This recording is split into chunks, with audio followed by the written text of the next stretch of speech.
میں بھی تقریباً پانچوں معزز جج صاحبان نے لکھی ہے جو قطری کی چھتری میں چھید ہوئے ہیں سپریم کورٹ کی ججمنٹ سے. آپ سمجھتے ہیں جی آئی ٹی کے سامنے وہ چھید کور ہو سکتے ہیں اور کوئی بینکنگ ٹرانزیکشنز آ سکتی ہیں؟ دیکھیں مجھے ادھر ایک بہت بڑا اختلاف ہے ان 3 ججز سے جنہوں نے کہا ہے کہ جی آئی ٹی بنے. دیکھیں سارے ججز نے کہا سپریم کورٹ کے اندر کہ پاکستان کے ادارے فیل ہو گئے نواز شریف کو انویسٹیگیٹ کرنے پہ. سارے ججز نے نام لیا ان اداروں کا.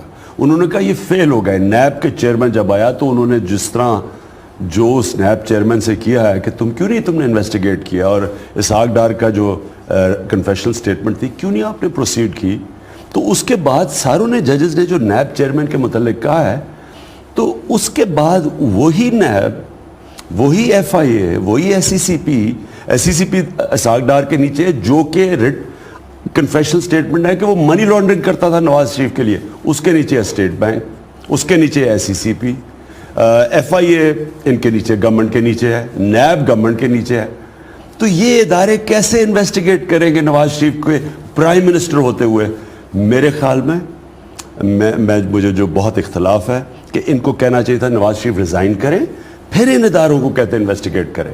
اب وہ نواز شریف اوپر بیٹھا ہوا ہے, یہ ادارے کیسے انویسٹیگیٹ کریں؟ اس حوالے سے آپ نے اپنی لیگل ٹیم سے کوئی مشاورت کی ہے کہ آپ ایک نئی پٹیشن لے کے جائیں اور اس پہ یہ ڈیمانڈ دوبارہ کریں کہ جے آئی ٹی میں جب نواز شریف صاحب بیٹھے ہیں تو اس وقت تک یہ جے آئی ٹی انڈیپینڈنٹلی کام نہیں کر سکتی, اور معزز جج صاحبان کی پانچوں کی اس حوالے سے آبزرویشنز بھی ہیں ان اداروں کے بارے میں؟ یہ ہم کنسیڈر کریں گے. ابھی آج ہماری میٹنگ ہوئی ہے, یہ سوچیں گے. لیکن میرا پوائنٹ کچھ اور ہے. یہی سپریم کورٹ کے ججز نے کہا کہ پاکستان کے ادارے مفلوج ہو چکے ہیں, نواز شریف کے سامنے پروسیڈ نہیں کر سکے.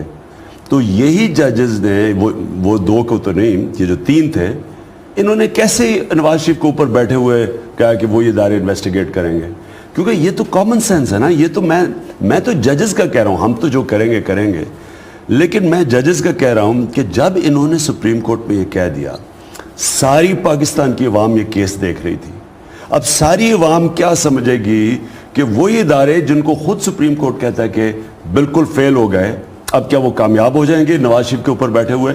اور یاد رکھیں نواز شریف یہ کیس نواز شریف لڑ رہا ہے اپنی ساری دولت کے لیے. ان کے اربوں ڈالر کے پیسے باہر پڑے ہوئے ہیں.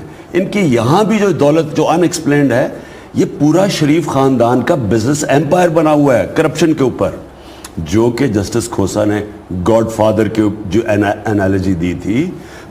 گاڈ فادر کا جو بزنس ایمپائر تھا وہ بتا نہیں سکتا تھا کہ کدھر سے پیسہ ہے. تو یہ جو اتنا گاڈ فادر کا جو حوالہ